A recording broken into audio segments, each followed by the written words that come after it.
Naxals versus forces ఇక మిగిలింది 15 మంది మాత్రమే. టార్గెట్ రీచ్ కావాల్సిన తేదీ మార్చి 31, 2026. చివరి అధ్యాయం మాత్రమే మిగిలిందా? మావోయిస్టులు పతనం దాదాపు పూర్తయినట్టేనా? ఆపరేషన్ కగాద్ అధికారులతో అమిత్ షా ప్రత్యేక భేటీ. మావోయిస్టుల అణచివేతకు చేస్తున్నటువంటి కృషిపై అభినందన అంటూ చూస్తున్నాం. ఇది 2026 మార్చి 31 అని చెప్పారు కదా. ఒకటేనుకొకటి. ఇప్పుడు కామ్రేడ్ సుధాకర్ తన యొక్క ఎన్కౌంటర్ జరిగిపోయింది, నంబాల కేశవరావు ఎన్కౌంటర్ జరిగిపోయింది. అంతకుముందు ఇంకొకరిది ఇట్లా 500 పైన మావోయిస్టులను మట్టుబెట్టిర్రు. ఇక వాళ్ళకు సంబంధించినటువంటి నాయకత్వం అనేది పూర్తిగా పోతున్నట్టుగానే కనబడతా ఉంది. నిన్న మరొక ఎన్కౌంటర్ కూడా జరిగింది. దానిలో 5 మావోయిస్టులు అయితే మరణించడం జరిగింది.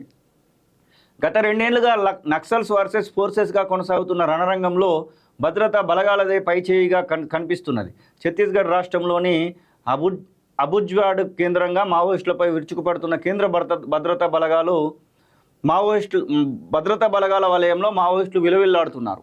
నాటి నుంచి ఆపరేషన్ కగార్ వరకు మావోయిస్టులపై కేంద్ర భద్రతా బలగాలు పట్టు సాధిస్తూనే ఉన్నాయి. అనుకోని రీతిలో 2023 నుంచి ఈ యొక్క పతనం అనేది కొనసాగుతూనే వస్తూ ఉంది. మావోయిస్టులకు సంబంధించినటువంటి విషయంలో మరి ఏం జరుగుతుంది ఏందనేది పక్కన పెడితే, వందల కొద్ది మావోయిస్టులను ఎన్కౌంటర్లలో భద్రతా బలగాలు మట్టుపెట్టాయి. కేంద్ర ప్రభుత్వ ఆదేశాల మేరకు కేంద్ర, ఛత్తీస్గఢ్ రాష్ట్ర బలగాలు మావోయిస్టులపై ఉక్కుపాదం మోపాయి. అనతి కాలంలోనే కేంద్ర కమిటీ సభ్యులను టార్గెట్గా చేసుకుంటూ కుంభింగులు నిర్వహిస్తున్నారు. ఇప్పటికే నంబాల కేశవరావు సహా 18 మంది కేంద్ర అగ్రనేతలుగా కొనసాగుతున్నారు. వీరిలో ఇప్పటికే 3 మృతి చెందారు. ఇక మిగిలింది 15 మంది మాత్రమే.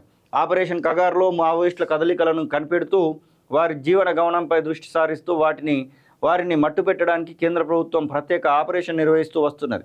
అందులో భాగంగానే ఛత్తీస్గఢ్ రాష్ట్రంలో మావోయిస్టులకు స్వర్గధామమైనటువంటి అబుజ్వాడ్ కేంద్రంగా మావోయిస్టులపై భద్రతా బలగాలు విరుచుకుపడ్డాయి. ఇక అక్కడ తమకు సేఫ్ జోన్ అవకాశం లేదనే కోణంలోనే మావోయిస్టులు తెలంగాణ, ఛత్తీస్గఢ్ సరిహద్దు ప్రాంతంలోని తెలంగాణ రాష్ట్రానికి ఆనుకొని ఉన్న కర్రెగుట్టల ప్రాంతానికి మావోయిస్టులు భారీగా చేరిపోయారు. విషయాన్ని పసిగొట్టిన కేంద్ర ప్రభుత్వం భద్రతా బలగాలను అబుజ్వాడ్ నుండి నేరుగా కర్రెగుట్టల ప్రాంతానికి దాదాపుగా 15,000 మంది భద్రతా బలగాలను రంగంలోకి దించింది. అంతేకాకుండా ఎన్ఐఏ చీఫ్ తపన్ డేకాను సైతం అక్కడికి పంపించి మావోయిస్టుల కదలికను పసిగడుతూ వారిలో ఒక్కొక్కరిని మట్టుపెట్టే ప్రయత్నంలో పట్టు సాధించింది. అంతేకాకుండా హెలికాప్టర్లు, డ్రోన్ల ద్వారా మావోయిస్టుల ఆచూకీ కోసం పర్యవేక్షిస్తూనే అనుమానం వచ్చిన చోట్ల పైనుంచే బాంబుల వర్షం కురిపించారు. ఈ దాటికి మావోయిస్టులు చిల్లదెరుగా పుట్టకొగరు చెట్టుకొగరుగా అయిపోయారు. అదే సమయంలో మావోయిస్టులపై భద్రతా బలగాలు పట్టు సాధించేందుకు తీవ్ర ప్రయత్నాలను కొనసాగించారు. కర్రెగుట్టల ప్రాంతంలో మావోయిస్టులపై కేంద్ర, ఛత్తీస్గఢ్ భద్రతా బలగాలు పట్టు సాధిస్తుండడంతో అక్కడి నుంచి మావోయిస్టులు మహారాష్ట్ర, ఆంధ్ర, ఒడిశా సరిహద్దుల ప్రాంతాలకు వెళ్ళిపోయారు.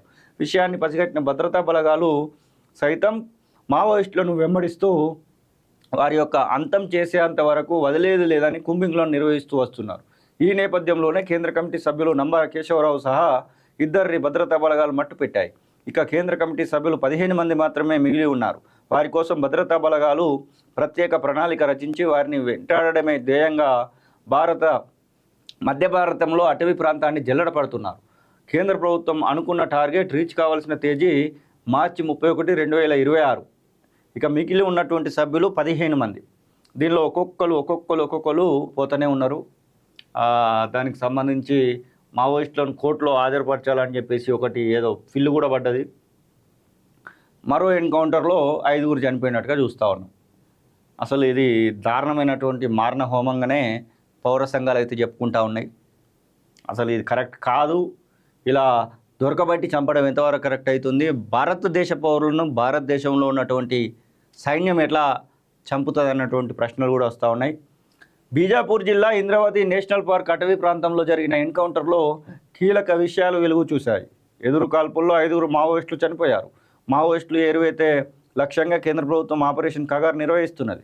ఛత్తీస్గఢ్ అటవీ ప్రాంతాలను జల్లెడపడుతున్నది. ఈ క్రమంలోనే శనివారం నేషనల్ పార్క్ అటవీ ప్రాంతంలో మావోయిస్టులు తారసపడ్డారు. ఎదురు కాల్పులు జరిగాయి. 5 మావోయిస్టులు హతమయ్యారు. ఇటీవల మావోయిస్ట్ పార్టీకి వరుసగా ఎదురు దెబ్బలు జరుగుతున్నాయి.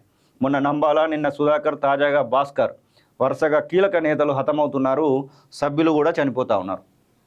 మావోయిస్టు ఎన్కౌంటర్లపైన చూస్తున్నటువంటి వాళ్ళు ఏమనుకుంటున్నారో ఒకసారి కామెంట్ రూపకంగా తెలియజేయండి. శాంతి చర్చలు జరపాలంటూ ఇటు శాంతి చర్చల కమిటీ కోరుతూ ఉంది. హైకోర్టు మాజీ జస్టిస్ అయినటువంటి జస్టిస్ చంద్రకుమారు వారి యొక్క నేతృత్వంలో ఈ యొక్క ప్రయత్నాలు కూడా జరుగుతూ ఉన్నాయి. కానీ ప్రభుత్వాలు అయితే ఈ విషయంలో ఒప్పుకోవట్లేదు అనేటువంటి మాట స్పష్టంగా కనబడతా ఉంది. ఇంకా ఆపరేషన్ కగార్ అధికారులతో అమిత్ షా ప్రత్యేక భేటీ.